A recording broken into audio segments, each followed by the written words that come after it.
Good evening and thanks for joining us. The top stories today. In Kenosha, Wisconsin, businesses are preparing for another night of riots. We hear from a local nonprofit on how it's affecting the town's businesses.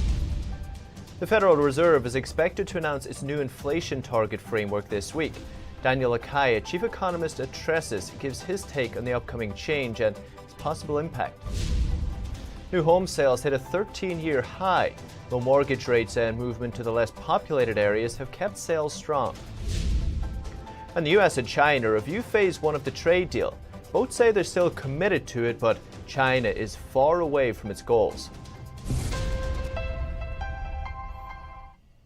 Tonight we start our coverage in Kenosha, Wisconsin, where businesses are getting ready for another night of rioting. Wisconsin's governor declared another state of emergency last night that saw rioting, looting, and arson in the wake of an officer-involved shooting. The injured party is reportedly paralyzed from the waist down. We spoke to the leader of a local nonprofit. She and her team are trying to stop more damage from being done to local businesses. Businesses in Kenosha, Wisconsin are preparing for another night of chaos as the recent riots left many shop owners devastated. We spoke to Alex Robinson, director of downtown Kenosha. She says some buildings are still on fire. Right now in Uptown, there's still buildings on fire, unfortunately. I think the fire damage from last night's activities have been the worst in the city. Alex is gathering 400 volunteers to board up shops and protect them from more vandalism. Our small businesses really took a hit for vandalism. We had about 30 businesses that were kind of trashed and looted, completely taken out, like a lingerie store. There was a Boost Mobile store that was completely looted. She says the local community has been amazing by showing support via donations, cleaning supplies, and food. But more riots are expected to come and help is still needed. We're still in need of a lot of help and aid to come from funding and from materials to get these people safe. Alex hopes the police and National Guard will help ease the situation for businesses. In the meantime, her team will be prepared for the unexpected. She says she looks forward to being able to rebuild the community. Phil Zoe, NTD News. And New York City Mayor Bill de Blasio says indoor dining may not return till 2021. So of course we'll be back. If folks miss the theater, if they miss, the indoor dining, those things will be back. They'll be back next year at some point. I think that is overwhelmingly the case. We talked to the executive director of the New York City Hospitality Alliance about de Blasio's comment. The alliance represents more than 24,000 eating and drinking establishments, which employ more than 250,000 people. You know, New York City restaurants are just in a financially devastated situation right now, and they need a plan to get reopened.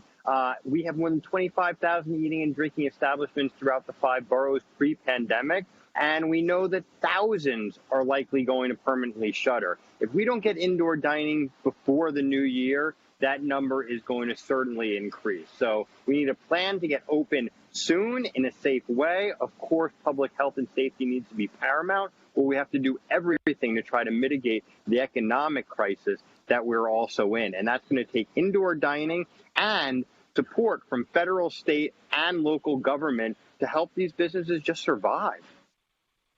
And how about when the weather gets colder? So outdoor dining has been a huge help for so many restaurants. But let's be clear, there's about 10,000 restaurants participating, which is amazing. Some of them have more space than others. But you have more than 25,000 eating and drinking establishments. So less than 50% are even participating in outdoor dining. And when it starts getting cooler, outdoor dining really is not a feasible option. And in any case, it was never meant to sustain businesses. It was meant to help offset the reduced occupancy indoors by getting a little bit more occupancy outdoors. And without the indoor dining, it is just a very, very difficult and dire situation. The S&P 500 and the Nasdaq hit all-time closing highs again today. Apple stock dropped, though, days ahead of its 4-to-1 stock split, with the Dow Jones Index having its biggest reshuffle in several years. Salesforce replaced ExxonMobil. Amgen took Pfizer's spot, and Raytheon was ousted by Honeywell. The Dow fell 60 points or 0.21%. The S&P 500 gained 12 points or 0.36%. And the Nasdaq added 87 points or 0.76%. And the Federal Reserve is expected to announce a new policy on inflation this week. It would allow inflation to run above the usual target of around 2% per year if it's been running below that level for several years. It's the latest chapter in the Fed's war against deflation. Deflation is basically a fall in the cost of goods and services. The Fed doesn't like deflation because it says people will spend less during times of deflation because they'll wait for prices to hit the bottom first.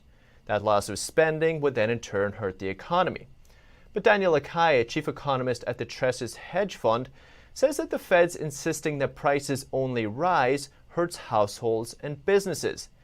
Say if wages fall and unemployment rises, like in the current pandemic, but the cost of goods keeps rising, the economy will stagnate and quality of life will get worse. There is a case for moderate deflation because we need to understand that the reason why prices are coming down is not because there's any problem because households are deciding not to consume. It's because the economy is weak or because there's overcapacity or because the companies are being more efficient. Prices coming down is something that no consumer ever has been worried about. I don't know anyone that has ever left the supermarket saying it's intolerable because food prices are lower. Or I have never seen somebody coming out of a service station and saying gas prices are down, I cannot accept this. No, the reality is that moderate prices are very important. Central banks want prices to rise and inflation to go up. Why? Because they believe that that will sort of dissolve debt via inflation. And that happens only for governments.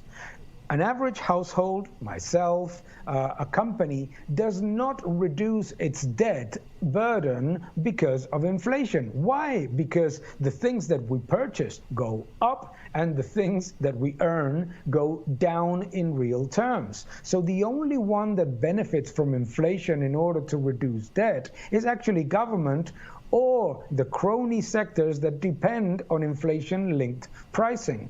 None of those are the drivers of economic growth. And central banks need to change their attitude towards price moves because this obsession with increasing inflation is going to lead many economies to stagflation in at least the midterm. So if people need to keep spending money for essentials like food and education, but constant inflation keeps making things more expensive, ask Daniel, what would this mean for him as the head of a household? Think about this. We are in the middle of a tremendous crisis. And when I look at what we pay on a daily basis, food, education, healthcare, the different goods and services that we pay on a daily basis, none of those have fallen in a tremendous crisis. So I may be privileged because I have not suffered in my job. I have not lost my job. I continue to have more or less the same income. But think about the hundreds, the thousands of families that are seeing either their salaries cut or their jobs lost. The prices continue to go up.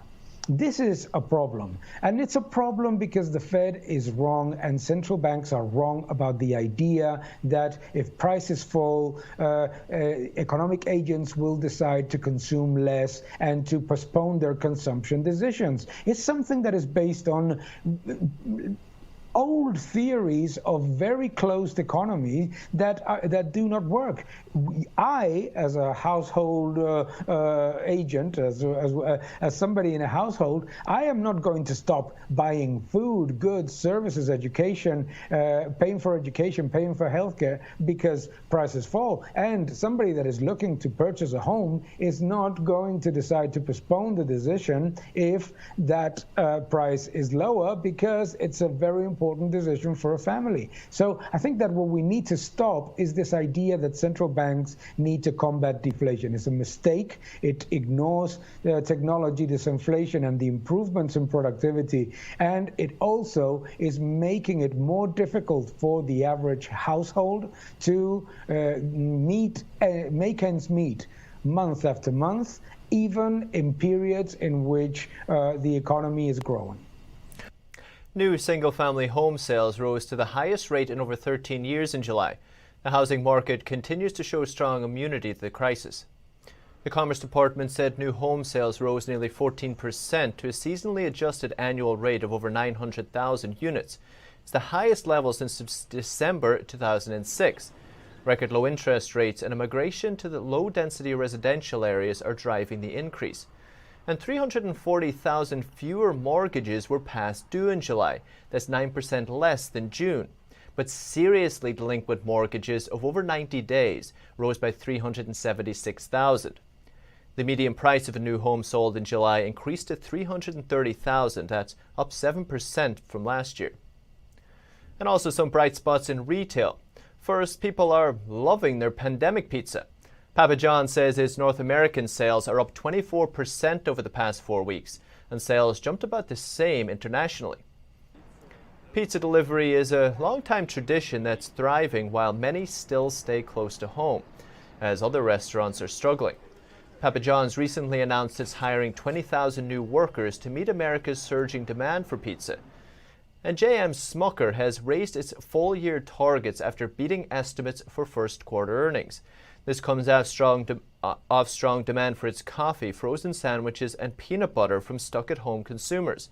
The company's CEO says consumers are spending more and coming back more often. Smucker says it plans to boost its coffee production.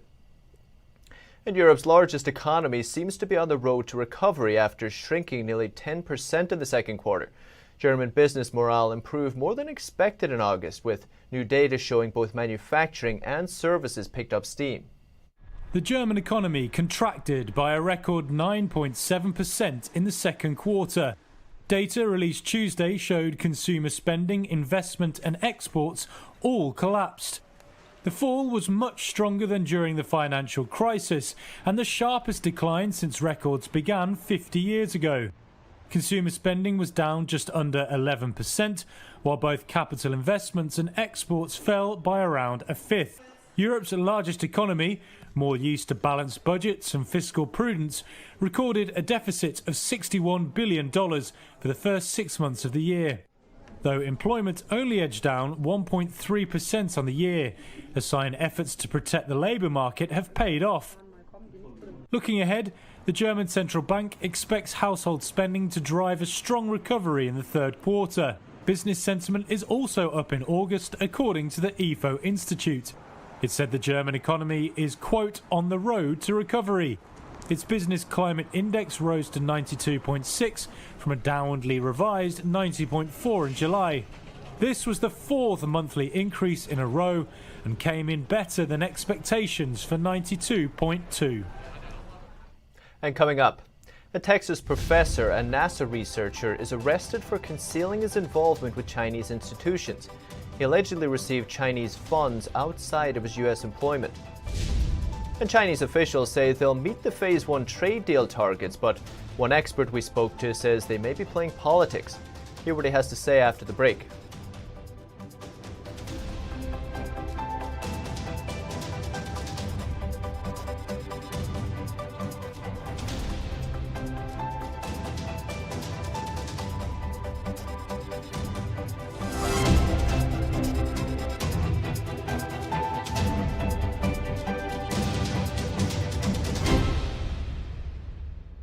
When you look at TV networks in America, a soundbite and fight-it-out culture prevails on news and commentary programs. As a Canadian, I'm fascinated with America, and I wanted to offer American thought leaders an opportunity to share their thoughts in a deep dive format where we can explore their ideas together. And so American Thought Leaders was born.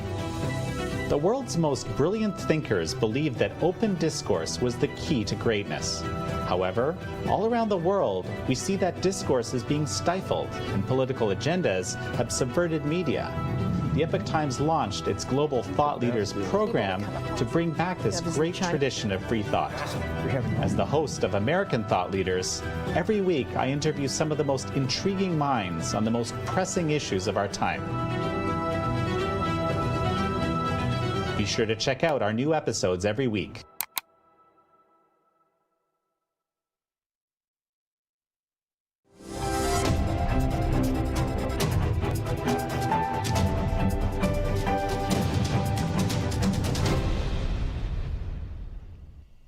A Texas engineering professor who also worked with NASA has been arrested for hiding his ties to China. His NASA contract prohibited him from collaborating with China or any Chinese company or university. A Texas A&M University professor has been arrested and charged for concealing his ties to China while working for NASA. Engineering professor Chung Jong-dong was arrested on August 23rd and charged with conspiracy, wire fraud, and making false statements. Prosecutors allege that Chung purposely hid his ties to Chinese state-backed organizations while leading a NASA research team that received a grant from the organization.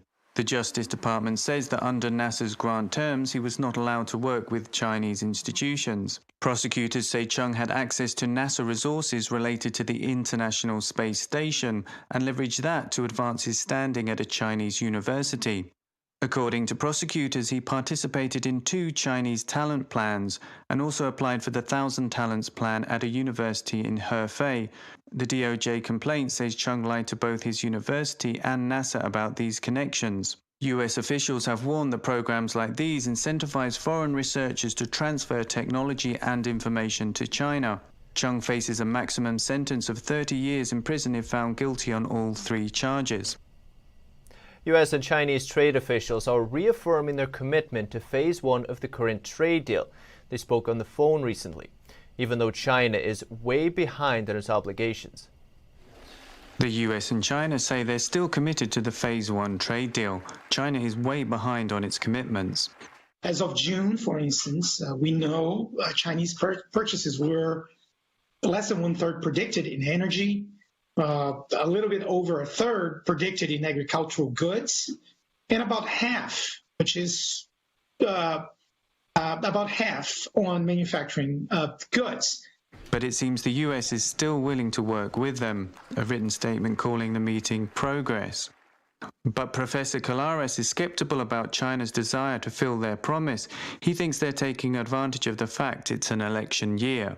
They have taken advantage of the U.S. electoral calendar, right? They're trying to delay Chinese commitments. They're trying to delay purchases that they had committed to making under the Phase 1 deal. Colares says China may be waiting for better terms after the election should Trump lose. Bloomberg said China will need to buy out $130 billion of goods in the second half of the year to meet their obligations. And the United States has denounced an unfavorable ruling from the World Trade Organization. It's over a long-standing dispute with Canada over lumber imports. The WTO said in a Monday ruling that the U.S. Commerce Department incorrectly calculated the level of Canadian government subsidies on softwood lumber exports to the United States. The Trump administration relied on the Commerce Department calculations to set tariffs of around 18% on Canadian lumber. U.S. Trade Representative Robert Lighthizer said WTO applied an erroneous interpretation that would shield what he called Canada's massive lumber subsidies from countervailing duties by the United States. Countervailing duties are tariffs imposed under WTO rules to neutralize the negative impacts of subsidies by other countries. Canadian authorities hailed the WTO decision. Its Minister of International Trade said the ruling confirms that U.S. duties on Canadian softwood are completely unwarranted and unfair. The lumber dispute dates back to the 1980s. 2 previous rounds of WTO cases from 2001 and 2006 concluded with an agreement that expired in 2015, prompting the Trump administration's tariffs. And still to come. Wirecard officially starts its insolvency proceedings in Germany. It's had to lay off over half its remaining staff in the country. With many people now working from home, food trucks have lost their typical customers. Find out how one is staying afloat this summer when we return.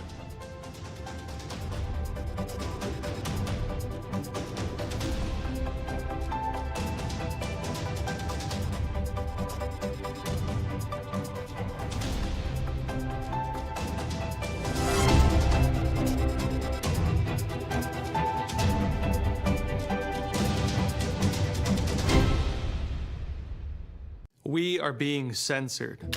America's news outlets no longer provide the truth.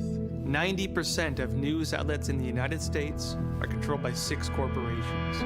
They're not out to tell you the truth of what's happening. They're out to tell you the picture of the world that they represent.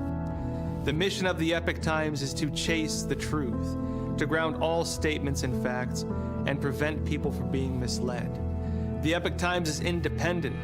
We're not controlled by any special interests, and we never will be. The Epoch Times is a non-partisan media. That means we don't stand for any political party. This is a battle between truth and deceit, a battle between forces that would ensnare this country in ignorance, and between a media that wants to present you with the truth. Subscribe today and join the Americans who are seeking truth and tradition. We'd love to have you on board.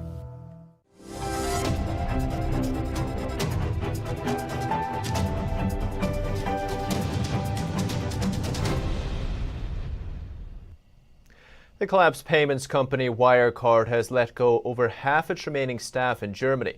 It's also terminated the contracts of its board members. This is according to its insolvency administrator, Michael Jaffe. Wirecard began its official insolvency proceedings today. Jaffe says it would need far-reaching cuts to keep its core business operational. He said he's working to sell Wirecard's global assets. Last week, it agreed to do its first deal to sell its operations in Brazil. And winemakers in France's Champagne region are gathering a bumper grape harvest this week. But there might be a bitter aftertaste. The slump in demand because of the virus means some of the harvest may unfortunately go to waste. Workers in France's Champagne region are bringing in the harvest, and it looks like a bumper crop of grapes for this year's bubbly. That's thanks to a hot, dry summer that has helped the fruit ripen super fast. Vineyard operator Vincent Leglantier says an August harvest comes as a shock. We've never seen this in the history of the Champagne region. It's the first time that we're starting this early. To remind you, I'm 34, and 20 years ago the norm was to start harvesting around September 15th or 20th. My mother is 74, and 50 years ago it was normal to harvest around October 15th. And for the industry, the trouble is that a bumper early harvest is exactly what isn't needed right now. Champagne makers are grappling with a slump in demand for the fizzy drink. The virus crisis has hammered sales in their 3 top markets, the UK, the US and Japan. Damien Champy runs a vineyard cooperative. Of course, during the pandemic, the loss in sales led to an excess in stock of about 30 million bottles, so it's colossal, considering the total sales in 2019 of 298 million bottles, plus a stock that already existed. So today in the Champagne region, we have a stock of more than 1 billion bottles, so it's absolutely colossal. That has producers worried about a glut, which could drive down prices and tarnish Champagne's exclusive image. In response, they've decided to cap the quantity of grapes that can be brought in. Anything over the agreed amount has to be left in the fields to rot. Turning things around next year will require a world in more celebratory mood. And before the pandemic, food trucks in Seattle depended on office workers downtown. But with many people now working from home, the suburbs have become the best place to sell their meals and snacks. The Dreamy Drinks truck recently headed to the suburban city of Linwood. A neighborhood association with more than 800 homes requested their business. The owners say they're making almost as much money as they used to during a typical summer. With the weather being so nice and not being able to go to the city, we were worried we wouldn't be able to make the money that we made last summer. But actually, we've been doing pretty good. Yum yum sauce? Julie Schwab first organized an event for food trucks in her area back in June. She says the food trucks are bringing people together, giving them a chance to socialize. Now she's scheduling trucks 7 days a week into December. So many of us are working from home and are stuck at home, and there's just this point where it feels isolating. And you look what's happening with everybody coming out, and people are getting to know each other. People are supporting the trucks. The owners say customers have changed, with most of their business now being children studying and parents working from home. According to them, their new customers are grateful for them to be there. It's a lot more friendly. There's a lot more energy. A lot of people are happier to see us. Despite the virus, there's still a healthy appetite for food trucks and their snacks.